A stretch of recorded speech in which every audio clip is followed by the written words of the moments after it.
and the solicitor parking authority telling me that there was a phone call made to them by Ms. Garner. Are you aware of that?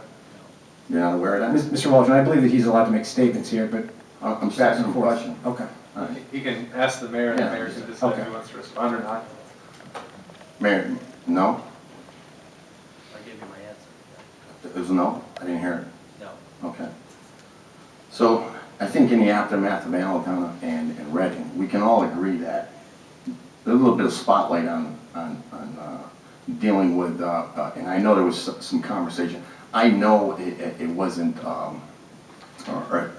bid process, but you appointed an ad hoc committee to look into it, and I think if you sat down and you looked at each individual item, it's probably one of the most biased reports I've ever read, if you really look at it. And I think Mr. Petrucci actually sent you, or Ms. Garner, a letter saying, like, you're really questioning my ability to get this done. And I think that memo should probably be released to the council, because it was clear that that category of grading was very slanted. The pricing of that RFP was $190,000 more with CRIS money at stake. How much CRIS, we don't know. But the other entity had no CRIS money. We know that. I also know that it was not a unanimous decision on that ad hoc committee. Is that correct, Ms. Garner? Was it unanimous?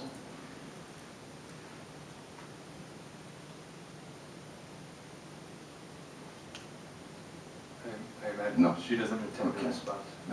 It answers the question.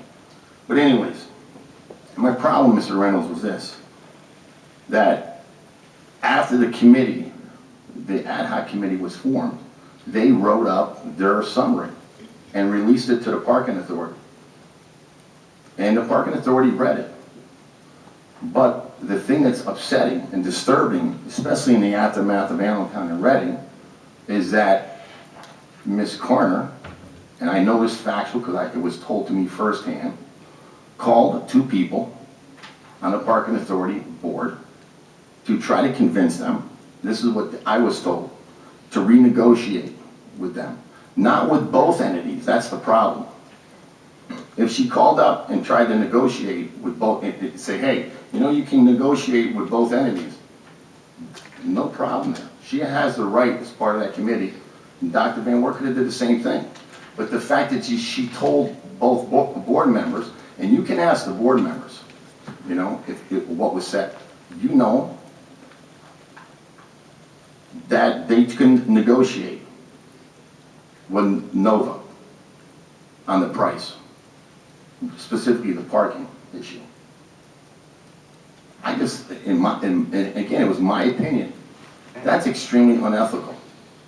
That phone call was made the day that they were voting on it. They already have her report from Mr. Evans and whoever else, Ms. Garner, Dr. Van Wert, they already have their recommendation. Let that board decide. Why the additional phone call? And why telling the board that you can renegotiate with Nova on the price of these parking spots?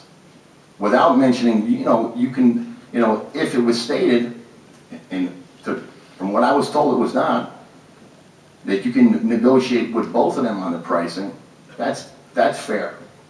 But to say, hey, my preferred vendor that I want to, this entity, which was $190,000 less in a bid price, or not a bid, but an RFP price, with an additional, with no, they were $190,000 less with no CRIS money. That CRIS money could potentially be $200,000 to $400,000 more. It could be. It's an extra $400,000. I didn't vote on it. I didn't even talk at the meeting. The parking authority looked at it, and they were done with it in seconds, from what I remember. So, Mr. Reynolds, in the aftermath, and I appreciate your comments, it's a sensitive subject, but in the aftermath of Allentown and Reading, for a department head, after she released her report already, to the parking authority, which was clear how she felt, and, you know, and again, it didn't mention that it was not a unanimous choice on that committee. For her to make that phone call the day of the vote and suggest that that you can renegotiate with only one of the entities in price, I find that, in my opinion, unethical. I don't think the phone call should have been made.